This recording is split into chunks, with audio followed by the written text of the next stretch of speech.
Hello বন্ধুরা, তো নতুন একটা ভিডিওতে তোমাদের সবাইকে স্বাগত।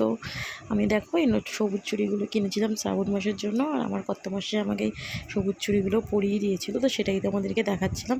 আসলে ভিডিওটা হলো গিয়ে আমি যে মাসির বাড়িতে মেলায় ঘুরেছিলাম, এত বড় মেলায়, তো কী কী কিনে নিয়েছিলাম মাসির বাড়ি থেকে সেইগুলো নিয়ে আমি একটা ভিডিও বানিয়েছিলাম। তো এই ভিডিওতে প্রথমেই তোমাদের জন্য নিয়ে এসেছিলাম এই চুড়িগুলো আমাকে কিনে দিয়েছিল আমার বর।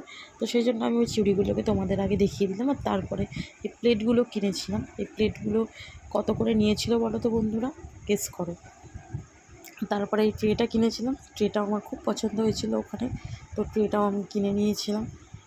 সত্যি বন্ধুরা, খুব রিজনেবল প্রাইসে, খুব কম দামে মানে জিনিস আমি কিনেছি, খুব ভালো লেগেছে। তারপরে এই একটা নুনদানি কিনেছিলাম আমার বাপের বাড়ির জন্য। ওই বাড়িতে একটা নুনদানি ভেবেছিলাম দেবো, এরকম চীনামাটি খুব পছন্দ হয় আমার, তো একটা নুনদানির জন্য কিনে নিয়ে এসেছিলাম।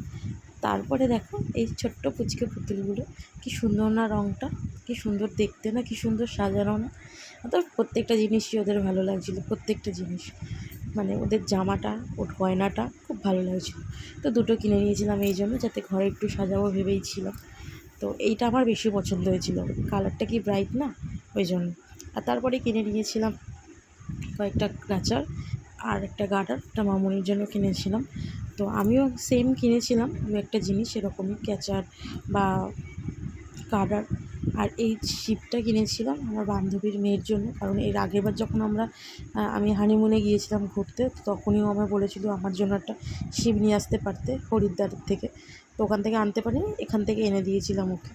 আর এই ছোট্ট মাথা নাড়ানো পুতুলগুলো দেখো কি ভালো লাগছে না। তাই কুকুরগুলোকে কিনেছিলাম, সুন্দর লাগছিলো, নানান রকমের কালারের ছিল। তো এই লাল আর হলুদটা খুব ব্রাইট লাগছিলো, এই দুটোকে কিনে নিয়েছিলাম। আর এইগুলোকে বয়ে বয়ে আনার জন্য আমি একটা ব্যাগ কিনেছিলাম। আর ব্যাগটা তো দারুণ দেখতে ছিল, কালারও খুব ব্রাইট ছিল, আর গোলাপের কাজটা দেখো কি ভালো লাগছে। তো এই ব্যাগটাও কিনেছিলাম। দেন তারপরে মানে বাড়ির কাজে লাগার মতনই সরঞ্জামগুলো সব কিনেছিলাম। তো তারপরে কিনেছিলাম একটা বোতলের সেট, 6 পিসের যে বোতলগুলো থাকে ওই সেটটাই একটা কিনেছিলাম। তো একটু রিজনেবল প্রাইসে পেয়েছিলাম বলে কিনে নিয়েছিলাম। সাধারণত এগুলো খুব বেশি দাম হয় না, তবে যেই দামটা হয় তার থেকেও খুব কম প্রাইসে পেয়েছিলাম, তাই কিনেছিলাম। তো আর তারপরে কিনেছিলাম এই একটা ব্যাগ, এটাও বেশ রিজনেবল প্রাইসে পেয়েছিলাম, খুব সুন্দর লাগছিলো দেখতে, আর কালার কম্বিনেশনটা এতটাই সুন্দর আমার জাস্ট এক দেখাতেই চোখে লেগে গিয়েছিল। তো ব্যাগটা কিনেছিলাম আর আমার খুব ভালো লেগেছিলো। তারপরে কিনেছিলাম এই দুটো স্টিকার, এগুলো আলমারিতে বা ফ্রিজে ডেকোরেট করে লাগানো যায়। তো এই দুটো স্টিকার কিনেছিলাম, খুব ভালো লাগছিলো, তো আমাদের বাড়ির জন্যই কিনে নিয়ে এসেছিলাম। বাটারফ্লাইটা আর ময়ূরটাই বেশ চোখে লেগেছিলো বলে এই দুটোই কিনেছিলাম। তারপরে এই ছোট্ট পাউচটা কিনেছিলাম, কারণ একটু কোথাও যেতে আসতে সামান্য কিছু জিনিস নেওয়ার জন্য। আর তারপরে কিনেছিলাম এই চূড়াটা কি ব্রাইট, কি ভালো না দেখতে। তো এই চূড়াটা আমার হাজব্যান্ড আমাকে কিনে দিয়েছিল। আর এই চুড়িদারের পিসটা, মানে চুড়িদারের পিস নয় অ্যাকচুয়ালি, ভুল বলছি, এটা চুড়িদার, বানানো চুড়িদার। এটা আমার মাসি নিজেই বিজনেস করে, তো মাসি আমাদেরকে এটা, যেহেতু বিয়ের পর প্রথম গিয়েছিলাম, তো এটা সেই হিসাবে, আমি তো শাড়ি পরি না, তাই মাসি আমাকে ওটা দিয়েছিল চুড়িদারটা।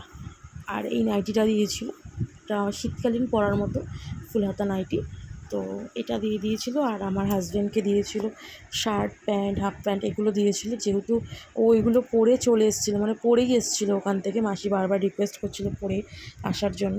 তো যেহেতু পরে এসেছিলো সেহেতু ওইগুলো আর আমি ভিডিওতে দিতে পারলাম না। তো পরে কোনো একটা ভিডিওতে তোমাদের এইটা আমি শেয়ার করে দেবো যে ওকে কী কী দিয়েছিল। শার্টের কালারটা দারুণ ছিল, আমার তো বেশ পছন্দ হয়েছিল, এক দেখাতেই পছন্দ, আর ওরও খুব পছন্দ হয়েছিল। তো ওই শার্টটাও নিয়েছিল, আর বাকি প্যান্ট সেটা তোমাদেরকে পরে আমি শেয়ার করব।